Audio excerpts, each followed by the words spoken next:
Ask about your childhood and watch what your face does. It goes still, just blank, like you reached for a memory and pulled back an empty hand. It isn't that nothing happened, it's that a whole stretch of you is missing from the record, and that stretch is what I want to sit with today. There's a particular way a childhood can end, not with a slammed door or a single terrible night. It ends the way a light dims, so slowly nobody in the room notices it's gone. Maybe you learned which stair creaked, so you could read the whole house before you stepped into it.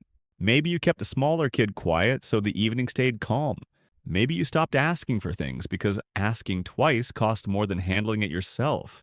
And here's the part almost nobody says. That kid who got quietly promoted doesn't stay in the past. They're still making your choices for you right now, today. Picture a 7-year-old who becomes the steadiest person in their home. Not because anyone asked, but because the job was open and someone had to take it. And in that moment, something in them reorganizes. There's a word for this. Psychologists call it parentification, when a child quietly absorbs duties meant for an adult. But the word is too tidy for the thing. It doesn't hold the strangeness of being small and carrying something enormous.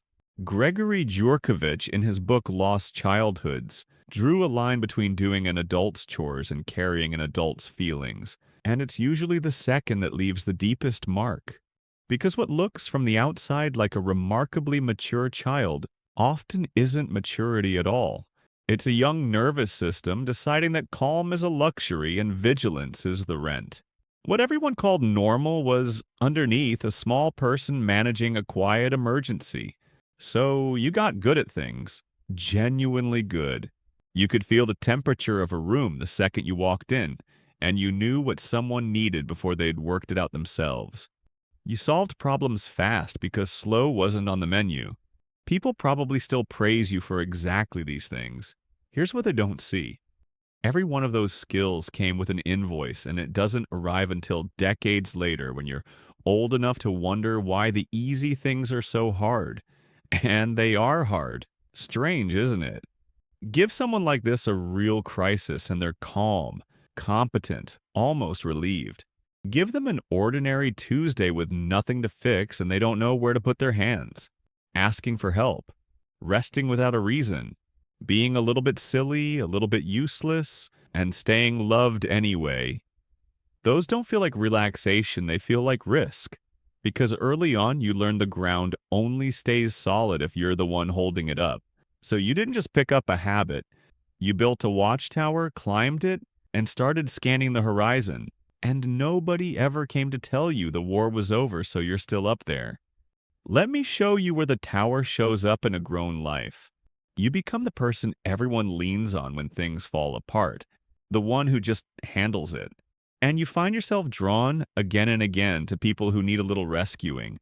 I know that sounds like a rescuer's ego, but it's gentler and sadder than that. Being needed was the closest thing to love you were handed, so now it's the only version you trust. Closeness itself feels dangerous because being seen, being soft, was a bill you couldn't pay back then. So even now, beside someone kind and safe, there's a sentry in you that will not sit down. You may notice you keep choosing people who can't quite reach you. Don't turn that into another thing to hate about yourself. The unreachable ones feel like home, because home was where you poured yourself out and rarely got refilled. So when someone offers steady, boring, reliable love, it can feel almost wrong, like standing in a warm room with one hand always resting near the exit. There's the control too. And I don't only mean the loud, micromanaging kind. I mean the quiet, bone-level need to know exactly what's coming. Because once, not knowing what was coming meant real danger, and losing control meant everything caving in. So you plan, you rehearse. You'll have run an ordinary evening 8 different ways before you've even knocked on the door. People might call you high-strung or a bit much or impossible to please. What they're actually looking at is a kid who learned, early and hard, that dropping your guard had a price attached. And the tiredness, let's talk about that. Not the kind a good night's sleep fixes, but the deep kind, the kind that lives in your back teeth. That isn't laziness and it isn't weakness. That's what a body feels like after standing watch since primary school. You never got taught what real rest is because rest back then wasn't safe. Rest was the exact moment everything might come apart. Here's one that tends to land hard. Success does something odd to people who grew up this way. You reach the thing, the good thing, the thing that should feel like arriving, and it evaporates on contact. There's a voice always just behind you saying, faster, sharper, more. Because somewhere back there, your worth got welded to your usefulness, and you've been proving you're allowed to exist ever since. And the bitter joke is that the world claps for all of it. We adore people who grew up too fast. They're efficient, they don't complain, they need almost nothing and deliver almost everything. Nobody stops to ask what the person had to hand over to become that convenient. There's one more, and it's the quietest. You speak a language most people never have to learn, the language of holding a room together. You're the shock absorber in every group, taking the bump so nobody else has to feel the road. You diffuse the tension before it has a name, because you clocked it forming 3 sentences ago. You keep everyone comfortable while something in you quietly floods. And the hardest part is, you've done it so long you can't feel it anymore. It runs on its own, which is how you can stand in a warm room full of people who love you and feel entirely, specifically alone. Not lonely in the ordinary way, alone in the way where nobody sees the effort it takes to keep the whole thing smooth. And asking anyone to notice would feel like resigning from the only role you've ever known. So, what do you actually do with all of this? How do you heal from something you're not even sure is allowed to count? Because there was no single wound to point at. There were 1,000 small mornings of being asked for too much and offered too little at the same time. First, and I know how this sounds, you grieve. You're allowed to. You lost something real. You lost the childhood where you got to be careless and demanding and forgivable and still unconditionally kept. That child was owed more than they got. Saying so out loud doesn't make you disloyal, it makes you accurate.